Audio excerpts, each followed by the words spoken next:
this question is different than one we did before, in that the ones we did before, the object had 0 vertical velocity, right? It just rolled off the table or was fired horizontally or dropped from a plane in level flight. Do you remember those questions? I don't have this now. I have a clear launch angle, which means when I look at my information here and I break this up into vertical and horizontal, my Vy initial is no longer going to be 0. It's going to be whatever the launch speed is times the sine of the angle. My Vx is going to be something else too. It's going to be whatever the launch angle is times the cosine of the angle. Meaning I will have a component of the velocity in the horizontal direction, and I will have a component of the velocity in the vertical direction. And that's what we were talking about yesterday at the close of the class period. But there is a bit of a conceit here. There is a simplification, something that will help you make this problem easier. And that help is that our object is launched and lands at the same height. The thing that makes this problem simplified is the knowledge that delta y is going to equal 0. In the vertical direction, the object goes up and comes back down to the same height. At the same time, it was traveling sideways, but in the vertical direction, the object lands at the same height it was launched. Aside from that, everything else is going to be the same. We're going to write out all the things that we know.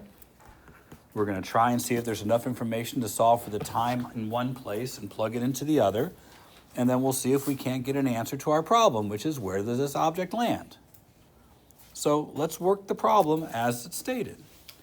But before I do, let's get the information. We know that the object was launched at 30 meters per second and an angle of 77 degrees. That sounds like 29 meters per second in the vertical direction. If it were me and I was doing this on paper, I'd keep some decimal places here. Any question about where I came up with that? It's still all on the board behind me, right?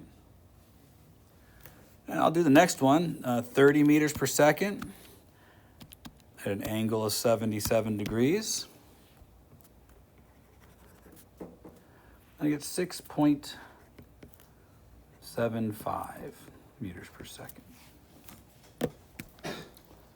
All right, so I got those numbers. Do you want up to be positive or up to be negative? All right, so that means Vy naught is positive, but it also means if I'm going to use 10 meters per second squared for gravity, I got to make it negative. Now, having a 0 in a problem like this simplifies your math because zeros are pretty easy to work with. In fact, I want you to think about it for a moment. Delta y equals 1/2 at squared plus Vy naught times t, right? We're using this one. Last time, this term was 0. That made it so we could solve for t by just taking the square root. This time, this term's going to be 0. So solving for t is going to have to be done a little bit different, but not much.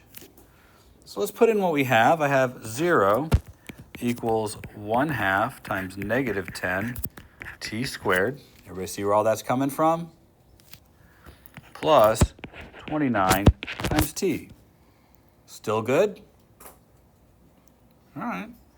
Well, I have to solve this for t. Now, you guys make this mistake all the time, so please don't make it. There are 2 answers here. This is a quadratic. Just like when you took the square root, there was 2 answers, plus or minus. There are 2 answers here. So to find my 2 answers, I have to use the rules for solving a quadratic. We can factor this. So I'm going to factor it. I'm going to take out a t. And what's left is negative 5t plus 29. All right, I factored out a t because I have a t squared here and a t here. Any questions? That means there are 2 answers because I have to set each factor equal to 0. So one answer is t equals 0, and one answer is negative 5t plus 29 equals 0.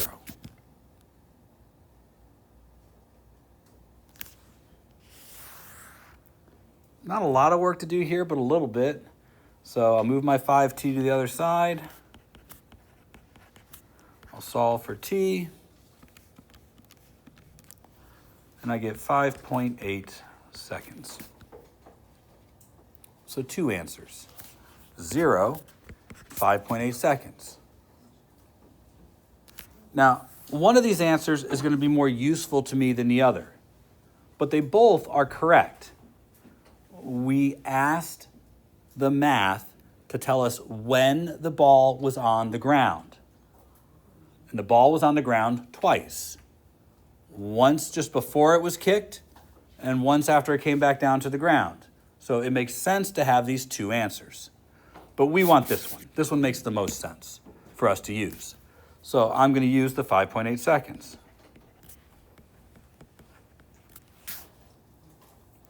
Now, if I want to figure out the range,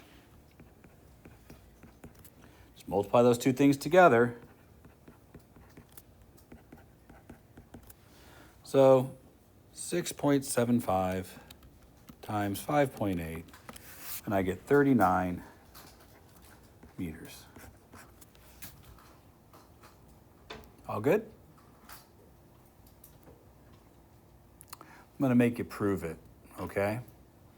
I want you to prove that it's all good.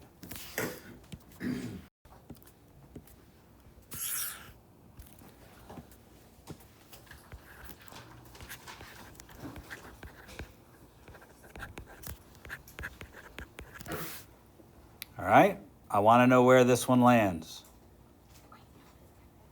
I'm going to pick on one of you to tell me, okay?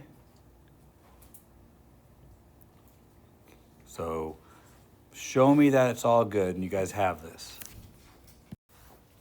So since it's not the home run I'm looking for, I'm not exactly sure where the mistakes are, but there must be someplace. So you should take a look at what you did. There's going to be a chart here that we're going to populate. But maybe take another look at your work. Make sure your calculator's in degrees, stuff like that. Desmos defaults to radians. So maybe check your work. But I'm going to have delta y equals 0. And my Vy naught is going to be 25 sine 15. Which 25 times sine of 15, 6.47.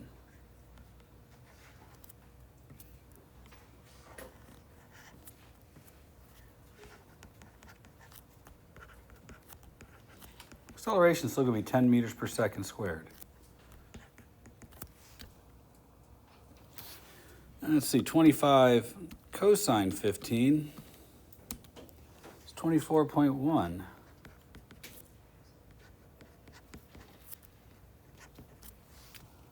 We're trying to find delta x. We need t. So I want to stop here. Where are your mistakes? Do you have these? Because I went by a lot of people, and we're only looking at about a 40% success rate. It's not ideal. So look for your mistakes right now before we go any further.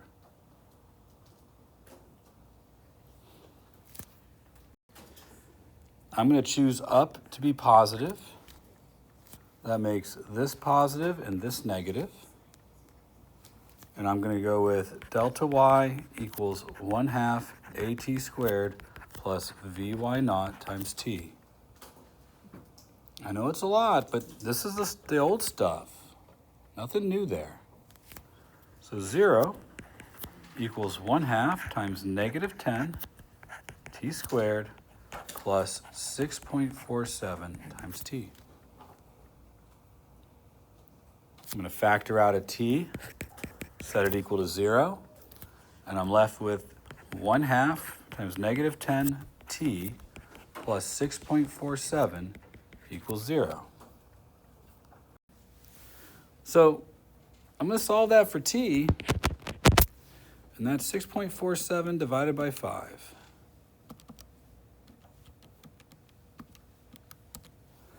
I get 1.29 seconds. over here, 1.29 seconds.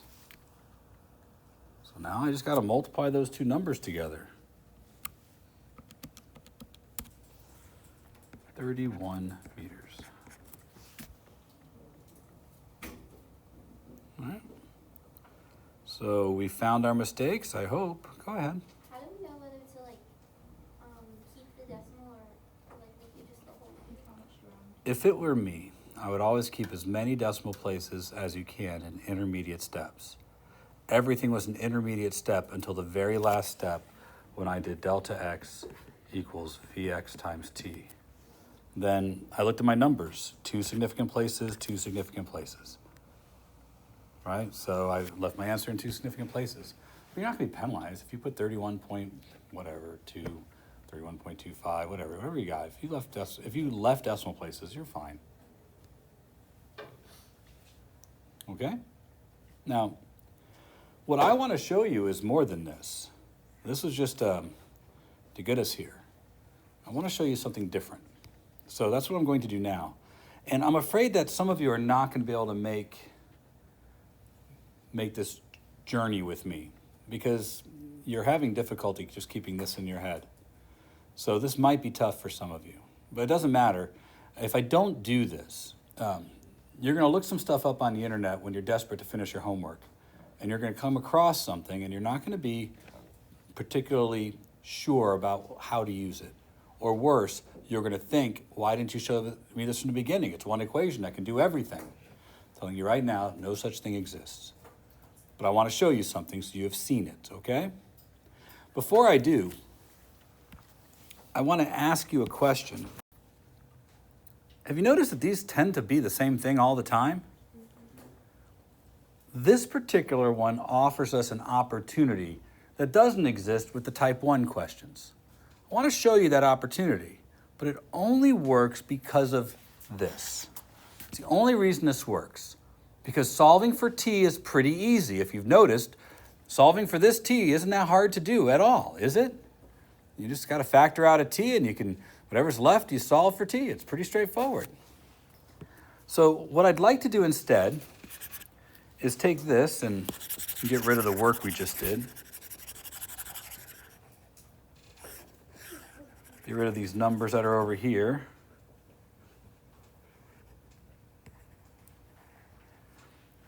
And I want to do this for any question. So I'm going to take away 25 and put VL here. And I'm going to take away 15 and put theta there. If I do that, then this becomes VL sine theta and not 25 sine 15. And this becomes VL cosine theta and not 25 times the cosine of 15. One more step. Why bother making it always about the Earth?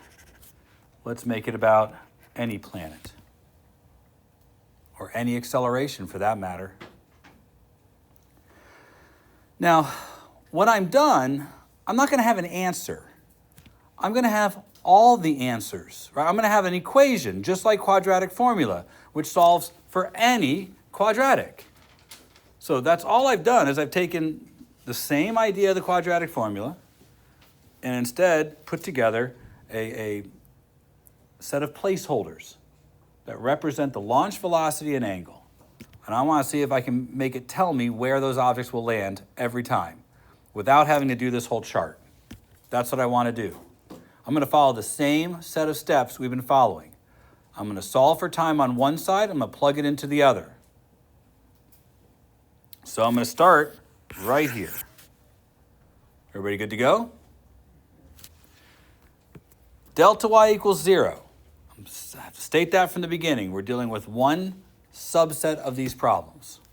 So 0 equals 1/2 times negative g t squared plus VL sine theta times t. All good? I mean, the same thing we just did, just not numbers, expression. Gonna factor out a t and set that equal to 0. That's going to leave me with 1/2 times negative g t plus VL sine theta equals 0. Right, is this exactly what we just did a minute ago? It's just that I've got all the symbols in there. Now don't be lost. We're still interested in just finding t. That's all we're trying to do is get t by itself. So let's not get distracted. We know one of the t's is 0. We want to find what the other t is. So I want to get t by itself. I'm going to move that whole term, because it has a negative in it, to the other side of the equation. And I'm going to get VL sine theta equals 1/2 times g times t. All good? Still just trying to get t by itself. So multiply both sides by 2 to get rid of the 1/2. That okay with you guys? So I get 2 VL sine theta equals g times t. Yep. Why isn't the g negative? Well, it was negative over here, so I added it to both sides. Does that make sense? Okay. So I'm going to divide both sides by g. When I do that, I'll get t equals 2 VL sine theta over g. We all okay over there? Are we still having trouble with my move? No, just use the answer. Okay. Just want to make sure. Any question about what I've done? Now, you did this with numbers just a minute ago. This is no different. This is why you learned algebra. So now I've got an expression here.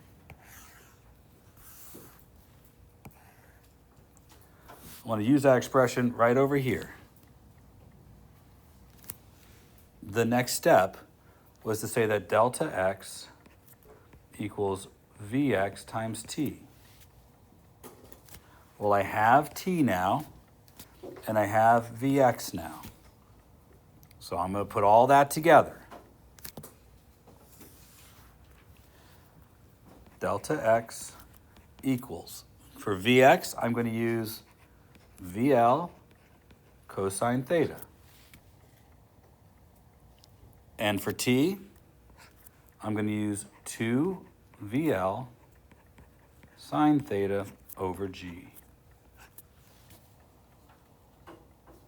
Just substituted in what I have. Now, some of you need a refresher, so I'm going to give you a bit of a refresher.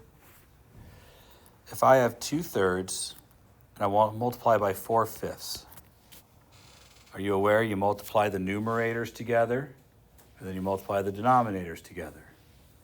So this could be 4 times 2 over 5 times 3, because the order that I multiply doesn't matter, right?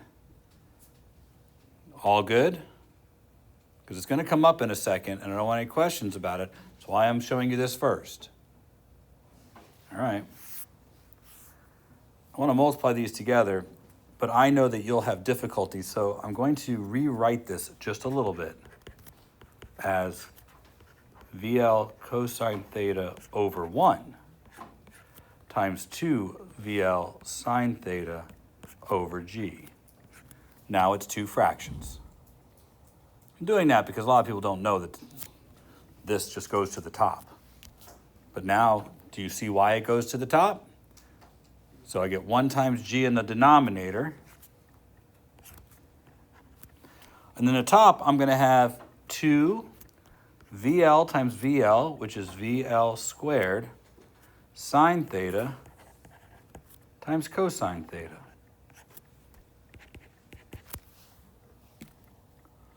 I'm writing it in a different order because you tend to put your numerical coefficients out front.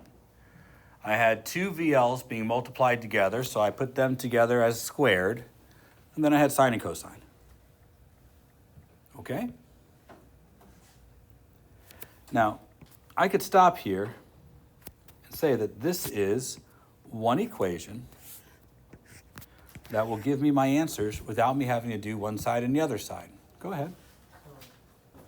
I know you're talking about the order, so if you were to put cosine instead of sine, like flip them, it wouldn't be correct. It's still the same. Yeah. I put sine first because we tend to put sine first and then cosine. But we're not going to leave it like this very long. And you didn't have to do it in this order at all, but if you put the 2 out front, you don't have to put it in parentheses or anything to show it's multiplied. You know, stuff like that is why we do it this way. But the sine or cosine, you could have put either side first. That doesn't matter. Now, if I told you I launched it at 25 meters per second at an angle of 15 degrees and it's on the earth, you can just plug all those numbers in and get the displacement without having to do much thought about it, right? Also, because some of you understand algebra a little bit, you realize that if you wanted, you could solve this for VL squared, right? A problem that we couldn't do before. How fast would I have to kick it to reach a certain location? I could have you solve for the velocity, and we couldn't do that before. Our 2-part process didn't allow us to isolate the velocity, but this equation would. But it would be really nice if I could also solve for the angle, but there's no way I can do that here. Right? I can't get sine theta, cosine theta. Like I can't take the anti-sine or inverse sine like this because I have a cosine there. Right? It's hard to isolate theta. Except there are things called trig identities. Has anybody ever heard of a trig identity? Okay, now a few of you have. Now, I'm going to be quite honest with you. I do not expect everything we've done here. This is within our abilities. This is within our class. You will have to work at this level. Our next unit relies on it. So doing algebra with nothing but symbols is something you're going to have to do. It looks like when you're done that you have just nothing but alphabet soup on the board, and I get that. But you're going to have to come to grips with that being okay. And we'll do a lot of practice because it happens a lot. But what I'm about to do right now, it's way outside your purview. I just want you to walk with me for a little bit so you'll be a little bit smarter today, okay? A trig identity allows you to replace one trig function with another. Let me give you an example. Sine theta over cosine theta is tangent theta. Did you know that? Some of you probably do, some of you don't. If you've been paying real attention, you could probably have figured this out. Because sine is opposite over hypotenuse, and cosine is adjacent over hypotenuse, right? Well, if I multiply top and bottom of this by hypotenuse over hypotenuse, which is just 1, I get opposite over adjacent. Do you see it? Sine over cosine equals tangent. How about this one? Let's see. Opposite squared plus adjacent squared equals hypotenuse squared. Have you seen this before? Pythagorean theorem. If I divide both sides by the hypotenuse squared, I get opposite squared divided by hypotenuse squared plus adjacent squared divided by hypotenuse squared equals 1. But what's opposite over hypotenuse? Sine. And what's adjacent over hypotenuse? So this is sine squared theta plus cosine squared theta equals 1. These are what we call trig identities. If I wanted to replace sine squared, I could replace it with 1 minus cosine squared. It's a trig identity. There are books filled with trig identities. And you guys who are in pre-calc, you're going to learn a bunch of them eventually, just not today. So I want to show you a different trig identity that you've probably not seen before. It looks like this. It's called the double angle formula. And I'm not going to go through the whole thing about where it comes from. It's not worth it. The double angle formula says this: sine of 2 theta equals 2 times sine theta cosine theta. Again, I don't expect you to know where this comes from. I'm not asking you to know where this comes from. I'm saying that this is a trig identity. And it comes from something called the angle-angle formulas. There's a whole group of them. Now, I'm going to take these away, and I'm going to move these up here. This class is going to use these particular trig identities. They're actually on your equation sheet when you get it for your first force test. You're going to get your equation sheet, and you'll have all of these on there. But this is the one that matters, because if you're paying attention, you see it over here, don't you? Do you see a 2 times sine theta cosine theta? Because I do. So I'm going to substitute.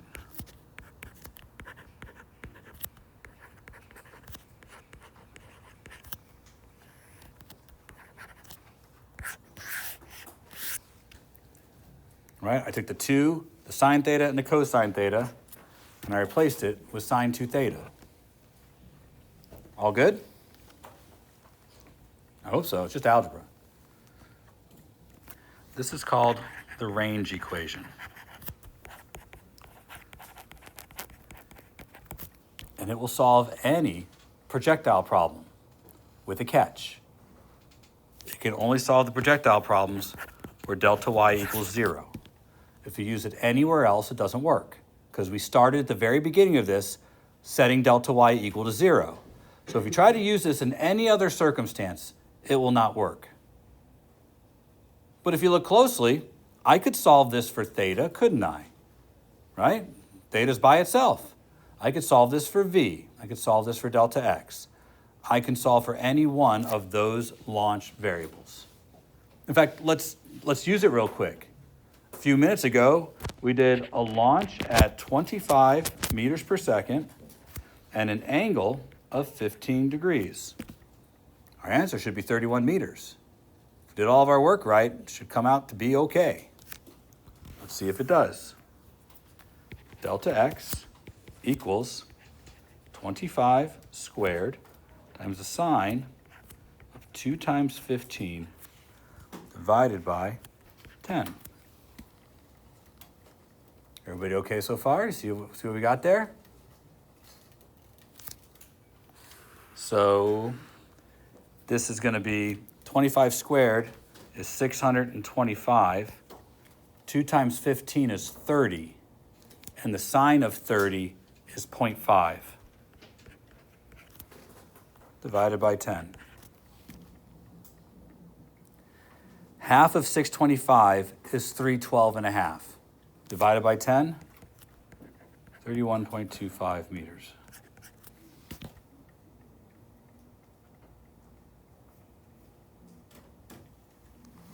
Everybody see it okay?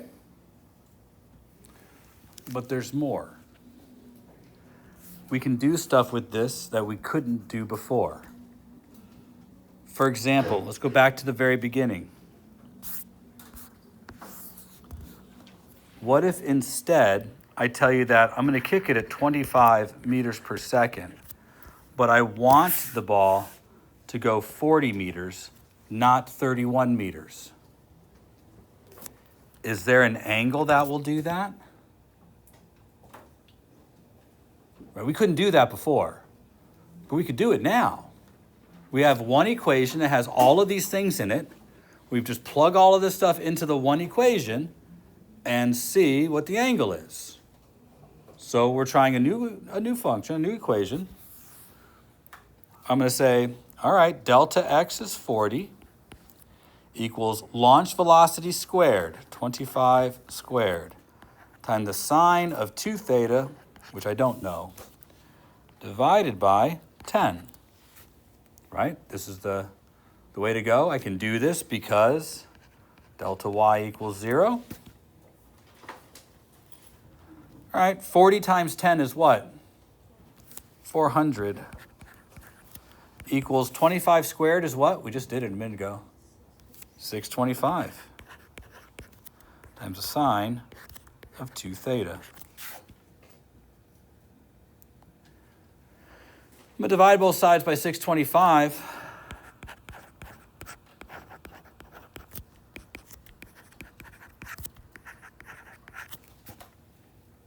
You guys seeing this okay? Just solving it for 2 theta. I'm going to take 400 and divide it by 625, and I get 0.64.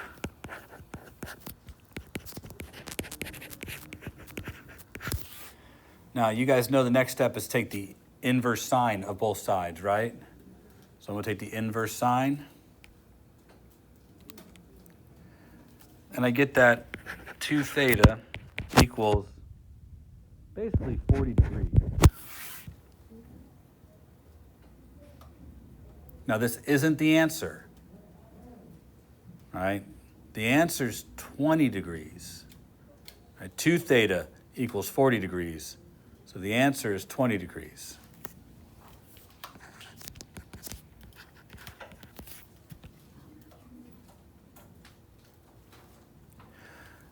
And just so you know, the answer is also 70 degrees.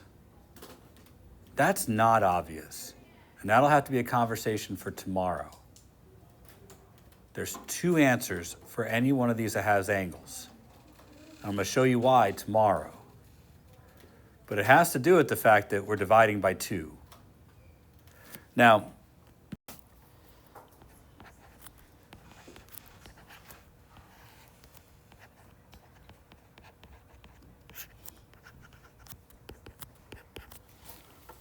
who knows what this is? Everyone knows it's a quadratic formula. It's the result